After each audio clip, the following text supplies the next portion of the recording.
YouTube keeps promoting videos that cycle through stars of vampire, sci-fi, fantasy, and horror and superhero movies like the one I'm showing here that promotes X-Men Days of Future Past. The audio accompanied by these shorts is usually Kings and Queens, the song by Ava, and the lyrics are, if all the kings had their queens on the throne, we would drink champagne and raise a toast. And when they attach their polytheist narrative to idols like these stars, then their story is more effective and enticing. Another reason they promote their idols so much on social media may be to try and endear them to people, since the Hollywood witchcraft agenda and rituals are being exposed. And speaking of witchcraft, where does this originate? We've seen that many of them are bloodliners, many of the actors and actresses, and especially the ones who star in movies promoting the Nephilim agenda and their polytheist history. Examples of the bloodliners are Brad Pitt and Robert Pattinson, who are both related to the British Crown, which makes it even more interesting when you consider that Charles III is related to Vlad of Wallachia. Then you have these like Anna Paquin and many others who are educated at places where I assume some level of grooming and mind control takes place. And a lot of times drugs are involved, blackmail, some combination of all of those. But the education piece will be the focus of this video. So I've done a separate video specifically on that movie, Days of Future Past, and all the symbolism included, and it's titled Quicksilver. This is it. But many of the stars that they like to use over and over in these types of movies are in this movie, Days of Future Past. So you have Hugh Jackman, Peter Dinklage from Game of Thrones, Jennifer Lawrence from Hunger Games are some examples. But Anna Paquin was also in that movie, and I remembered her from True Blood in the Southern Goth Vampire HBO series. And I know I've said this before, but so many movies and books and TV series are about vampirism. Hundreds, maybe 1,000. And why is that? See my video titled Bloodliners Depicted as Vampires in Movies. The True Blood series is an example of how they increasingly attempt to promote empathy for vampirism. I wondered why Anna Paquin was chosen for that True Blood series because I never thought she was particularly talented. So I decided to look into her and that series, which led me to finding out some very interesting information about where she was educated. And even more interesting about where the writer of the novels that this series was adapted from was educated. And I cover the role of education in the programming of many of the actors and actresses because a lot of times they come from Royal Academies at Oxford and affiliated theatrical schools. There's also a connection to the polytheist liberal arts colleges. This education comes into play with the literature that the screenplays are based on as well, and that is the case for True Blood also. And this is especially true of vampire books and movies and other forms of media. So first I'm going to touch on Anna Paquin. She's from New Zealand, which is a Commonwealth nation, and she was educated at the Raphael House Rudolf Steiner School in New Zealand. And this is it. Rudolf Steiner was an occultist, Gnostic, and Theosophist, which is just another name for Luciferian. Alice Bailey and Helena Blavatsky were Theosophists, and here's their symbol. I've covered Rudolf Steiner before in prior videos. Sir James Dyson, Smart Beast System technocrat and largest private landowner in the UK, is also a Theosophist and a student of Rudolf Steiner's teachings. Anna Paquin also played Queen Isabella II of Spain in Amistad, and she's been in other X-Men movies along with her role as the vampire sympathizer in True Blood. It says she's married but came out as bisexual prior to her marriage, and she is an LGBTQ supporter.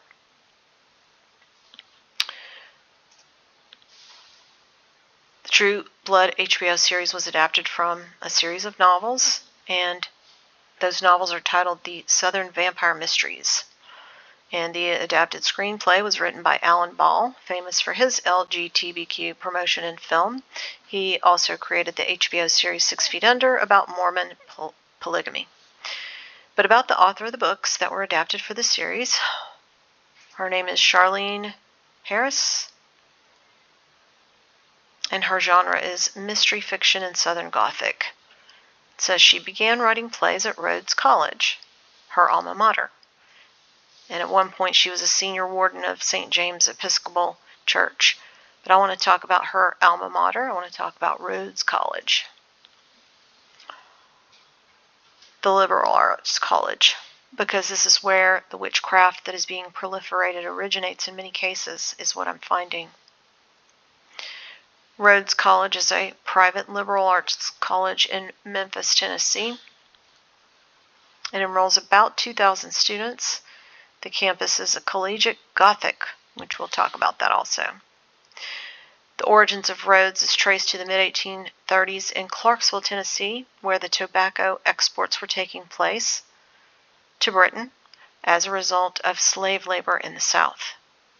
Then Britain was exporting it to the rest of Europe at a premium.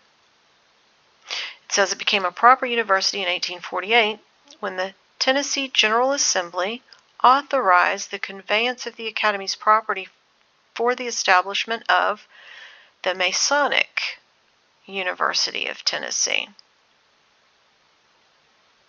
in 1848. This is their seal. Then in 1855, control passed to the Presbyterian Church, and then it was renamed Stuart College in honor of its president and benefactor, William M. Stewart, who I'll talk about later.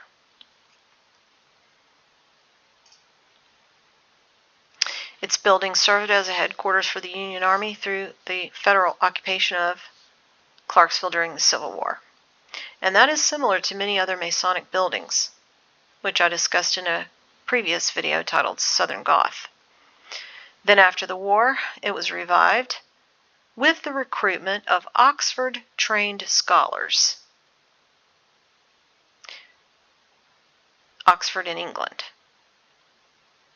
to lead the implementation of an Oxford-Cambridge style of education with the application of Oxbridge-style tutorial system in which students study subjects in individual sessions with their professors, joining Harvard in this type of educational system. Then in 1925, Rhodes was moved to Memphis, Tennessee. And at that point, more than a dozen Oxford-educated scholars were brought over as faculty, and their style of teaching would form the foundation of the modern Rhodes curriculum. And I've exposed people who come out of Oxford education many times on this channel, so it came to the U.S. and to the South. We see here two Rhodes, hence the Gothic architecture. Rhodes offers a fall semester program in which students travel to various locations in Europe while studying at the University of Oxford. First required for entering freshmen is the search for values in light of the Western history and religion known affectionately as, quote, search.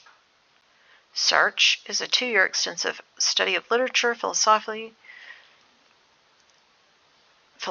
religion, and the history of the West from Gilgamesh to modern times. The course remains a rite of passage for all Rhodes students and is seen in the defining academic experience at Rhodes, the soul of the college. That's what search is. It's the soul of the college, it says.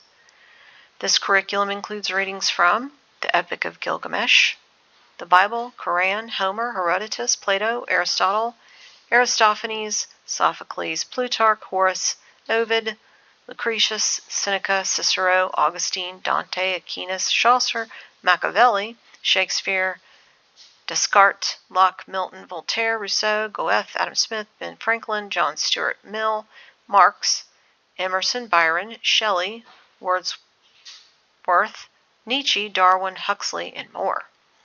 So I'm not saying that everyone they turn out at Rhodes is a Hogwarts, but based on what they are required to read, I would say they have a proper brainwashing. Now regarding the Gothic architecture, the campus design is notable for its stone collegiate Gothic buildings, 13 of which are listed on the National Register of Historic Places. So let's find out what is collegiate Gothic. It's inspired directly from Oxford and Cambridge universities. And this image is from the University of Chicago, modeled after the Magdalen Tower. I've talked about their veneration of Mary Magdalene a lot before on this channel. Collegiate Gothic is an architectural style subgenre of Gothic Revival architecture popular in the 19th and 20th centuries for college and high school buildings in the US, Canada, and Europe. The styles returned in the 21st century in the form of prominent new buildings at schools and universities, including Cornell, Princeton, Vanderbilt, Washington University, and Yale.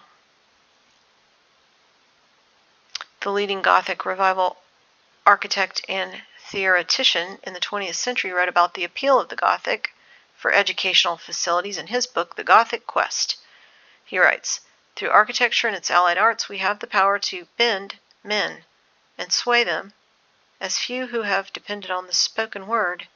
It is for us, as part of our duty, our highest privilege, to act for spreading what is true." Many notable people call Rhodes their alma mater, including not only literary people, but also many government and political leaders. And you might recognize Amy Coney Bennett, Supreme Court Justice. She is a Rhodes graduate. Now let's look at Rhodes College, original benefactor and president when it was the Masonic University of Tennessee, during the time when tobacco slave trade was exporting to Britain as part of their Masonic financing.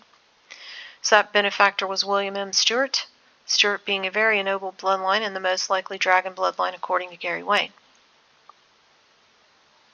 A lot of these Stewarts who have been influential in U.S. politics do not have the parental lineage listed, so it's hard to trace that lineage. And this is also true for William Stewart. But even though I couldn't find his lineage offhand, I have to assume he's in the club and part of the aristocracy. Because first you have his political involvement. It says he was a lawyer and politician, Attorney General for California, served in the U.S. Senate, and then Ulysses Grant offered him a Supreme Court seat. In 1903, he was reputed to be one of the richest men in the Senate, with a fortune of $25 million and ownership of silver mines out of Nevada.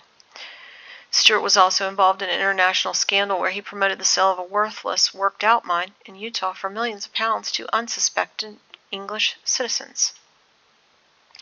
Then you have the Scottish Rite of Freemasonry link through the college, which later became the training ground here, similar to Oxford and Cambridge. And they don't just name liberal arts colleges after just anyone. Then also is the fact that he had a castle. This is his castle that he had in D.C. on DuPont Circle. But the point that I'm trying to make is that there seems to be a connection between the European witches, the Masons, to the educational systems, not only there in Europe, but also here in the United States.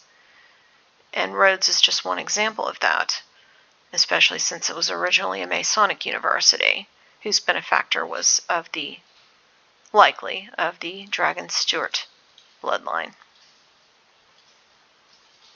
Rhodes has the Gothic Revival architecture on their campus, which is specifically post-Civil War. And in my opinion, that war had vampires on either side running it, if you ask me. And I also talk a lot about how Gothic cathedrals are used in vampire movies, literature, and media also. And why is that?